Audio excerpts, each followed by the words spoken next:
Voices in the Trench, July 12, 1944, Caen, Normandy, France.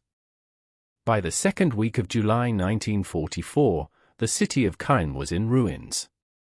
Once a quiet medieval town in Normandy, it had become one of the most bitterly contested targets in the Allied campaign following D-Day.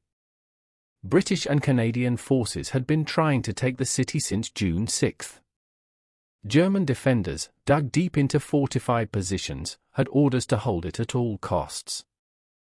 On the morning of July 12, as the artillery smoke cleared and the church steeples stood broken against the pale sky, a British infantry section of the 2nd Battalion, Royal Warwickshire Regiment, found themselves entrenched near the northern sector of the city.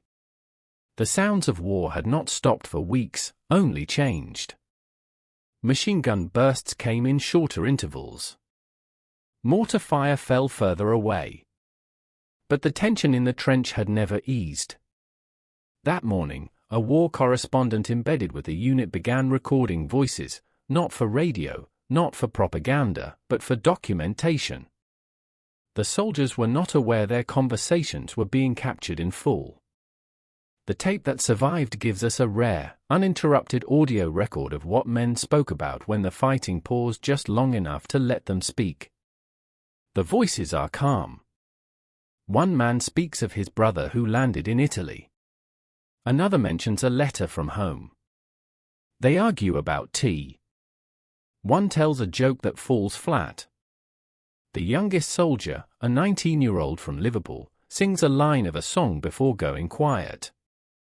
Then the sound of incoming shells returns. The recording ends not with an explosion, but with the click of the stop button. That tape, later archived by the British War Office, became known unofficially as the Caen Voices. What it captured was not a battle, but a moment of stillness inside it. This is the story of those voices, and the silence that came after. After the success of the D-Day landings on June 6, 1944, the Allies pushed inland with the goal of liberating key cities in Normandy. Among them, Caen was considered vital. It sat near the Orne River and served as a key road and rail junction. Taking Caen would allow the Allies to break out toward Falaise and eventually Paris. But the Germans knew this too. Hitler had ordered Field Marshal Rommel to hold Caen at all costs. For the men on both sides, this meant weeks of intense urban fighting, artillery bombardments, and endless days in shallow foxholes and muddy trenches.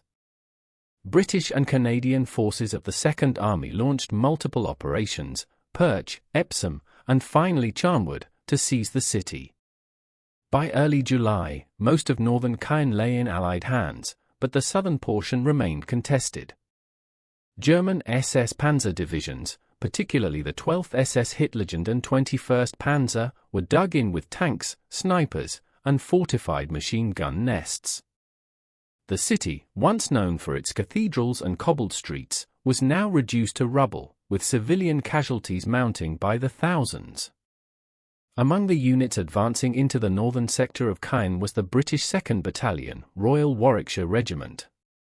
Their role was to secure the eastern flank and prevent German counterattacks along the Orne. On July 12, the battalion held a temporary forward trench near a collapsed church. That day, heavy artillery had been called off for several hours to allow for repositioning. The lull created one of the rare quiet intervals during the Battle of Caen. It was during this window that a British war correspondent, Corporal David Kelshaw, sat with a group of frontline soldiers. He had been carrying a small magnetic wire recorder, a new piece of equipment designed to capture battlefield audio. Kelshaw began recording casual conversation among the men, none of whom had been instructed to speak formally. His job had not been to gather propaganda, but to observe morale. The men's voices reflect exhaustion, sarcasm, and ordinary frustration. One voice jokes that he's been in the same pair of socks since Bayeux. Another asks if someone's got real tea or the bloody army packet. Some of them share updates from letters, and one briefly mentions watching a German officer shot while trying to escape. They talk, argue, and occasionally fall silent. But what makes the recording unique is its lack of drama. It sounds like men waiting, not for orders, but for the next noise to come from beyond the trench wall. This audio, later recovered and archived by the BBC and the British War Office, offers one of the clearest glimpses into the mental state of infantry troops during a major offensive. It reveals not what they fought for, but what they thought about in the moments between violence. The original recording was only 13 minutes long. It was made on a magnetic wire spool, marked with a red grease pencil, the 12th of July, Caen, 2nd Warwicks. For years, it remained in a steel box, mislabeled as raw signal traffic, until a BBC researcher rediscovered it in the late 1960s while archiving forgotten materials from the Second World War. What the tape revealed was startling in its simplicity. There was no speech or narration, no officer's briefing, no sound of combat, only the ambient life inside a trench on the northern edge of Caen. The war correspondent, Corporal David Kelshaw, had simply set the device down and let it run. The voices belonged to 6 men, identified later through cross-referenced war diaries and unit rosters. Private Alec Morin, Lance Corporal James Fairley, Sergeant Tom Bennett, Private Darren Wicks, and 2 others, whose names remain uncertain. Their conversations, preserved in unedited form, offer one of the rarest acoustic artifacts of the war, not a scripted interview or broadcast, but real voices, in real time. Private Morin can be heard describing a stray dog they had been feeding for days. Sergeant Bennett shares a bitter laugh over the tea ration, calling it muddy dishwater with hopes. Someone asks if the Canadians on the left flank have pushed yet, and another replies that they heard tanks last night. A moment of quiet passes, broken by someone humming a line from a popular 1930s tune. They joke about biscuits. They swear at the mud. One man laughs hard, then coughs, then says nothing more. What's most notable is not what's said, but what isn't. There's no mention of death. No talk of tactics. No bravado. The tape captures the emotional flattening of men who have been at war too long to romanticize it. Their tone is calm but drained, like a machine running on reserve. One moment stands out near the end. Private Wicks, the youngest, asks if anyone wants to write a message to stick in the ground in case they don't make it back. Nobody answers. The silence is long. Then someone mutters, "No one's reading it if we're gone." Laughter follows, but it sounds forced. Moments later, the hum of distant artillery builds in the background. The voices begin to fade. The magnetic wire runs out with an audible snap. That was the last known sound captured from that position before it came under German mortar fire later that afternoon. According to official reports, 2 of the men on the tape were killed within 48 hours. The rest advanced with the unit into the southern outskirts of Caen. The recorder was damaged in the shelling, but the spool survived, salvaged and sent back to England with the wounded correspondent. By the afternoon of July 12, the lull in fighting around Caen ended. At 14:15 hours, German mortar teams from the 21st Panzer Division began shelling forward British positions near the eastern trench lines, including the area where the recording had taken place. The men who had spoken casually that morning were now fully exposed to renewed enemy fire. According to the 2nd Battalion War Diary, the German bombardment was not sustained, but came in short, intense waves targeting supply routes and infantry staging zones. The section holding the trench, marked as grid reference 222-89, was pinned for nearly an hour without reinforcement. Communications were down. The battalion's radio man had been wounded earlier in the day, and runners were the only option for relaying messages. It was during this window that Sergeant Tom Bennett took command of a small flanking position east of the trench.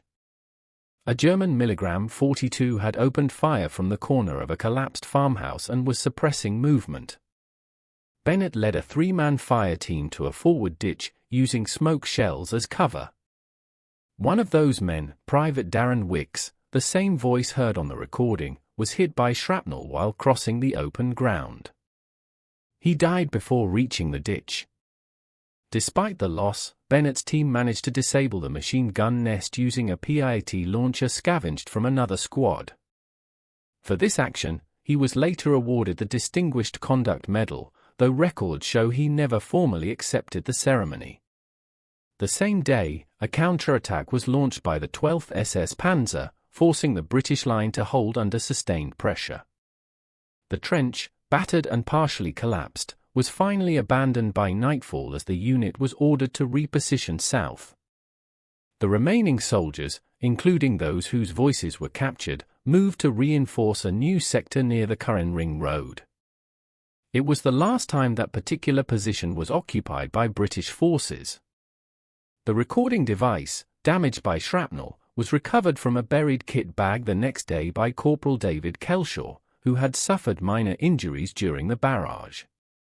He wrapped the magnetic wire spool in oilcloth and turned it over to a field courier bound for Bayeux. Kelshaw would later lose his right hand in August during the push toward Falaise. He never made another recording. In post-war interviews, he described that single reel as the most honest thing I ever captured. No screams. No speeches. Just lads waiting to be told to move. The turning point at Caen was not marked by a decisive victory or defeat.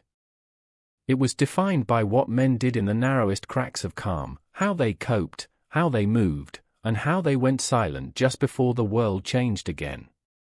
By July 19, 1944, Caen was officially declared secured. The battle had raged for over a month. Entire districts were flattened by Allied bombing and German artillery. Civilian casualties numbered in the thousands, and the German forces had been pushed back across the Orne River.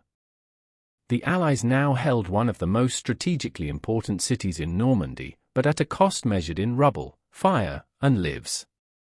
For the 2nd Battalion, Royal Warwickshire Regiment, the casualty list from July 12 alone included 7 dead and 16 wounded. Among them were 2 men heard on the trench recording, Private Darren Wicks, confirmed killed in action, and Lance Corporal James Fairley, wounded by mortar fragments but later returned to duty. The other survived the Caen engagement and advanced deeper into France in the weeks that followed. The trench where the recording took place was never reused. It collapsed completely during later shelling and was eventually paved over during post-war reconstruction. Today, a residential block stands above the same ground, with no physical marker to indicate what once happened beneath it. The magnetic wire recording survived its journey back to England. For decades, it remained archived and unheard, deemed unremarkable due to its lack of strategic content. But in the 1970s, during a BBC effort to collect personal testimonies from World War II veterans, the reel was rediscovered by historian Margaret Linney. She played the tape and recognized its value instantly, not as a military artifact, but as a piece of human preservation. The BBC aired a segment of the recording in 1973 under the title Voices from the Trench, as part of a radio program on the Normandy Campaign. The public response was immediate. Veterans wrote in to identify voices. Families of the deceased reached out, hearing for the first time the laughter, curses, and quiet thoughts of sons and brothers long gone. The tape was later restored, digitized, and added to the Imperial War Museum's permanent audio archive. Today, it is studied by historians, psychologists, and students, not for what it tells us about Operation Charnwood, but for what it reveals about human endurance in war. The aftermath of Caen was not only a military reorganization or the counting of dead. It was also the beginning of reflection, of veterans trying to make sense of what they had lived through and what they had lost. The recording captured a fragment of that process while it was still unfolding. No speeches. No patriotic slogans. Just the quiet, unscripted sound of waiting men. In the long shadow of Caen's destruction, the most enduring memory is not the advance, but the silence that came before it. In the decades that followed the war, few of the surviving soldiers from the Caen trenches spoke in detail about that July day. Some returned to civilian life quietly. Others continued serving across Europe and into the post-war years. But the recording, those 13 minutes of casual speech, remained the only living testimony from that exact trench, on that exact day. What made it significant was not the combat. It was the humanity.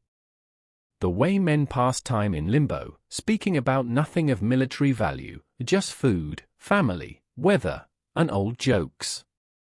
The same things they might have said in a factory, on a farm, or at a pub. The tape revealed that even in a war as brutal and mechanized as the Second World War, the human experience in its quietest form endured.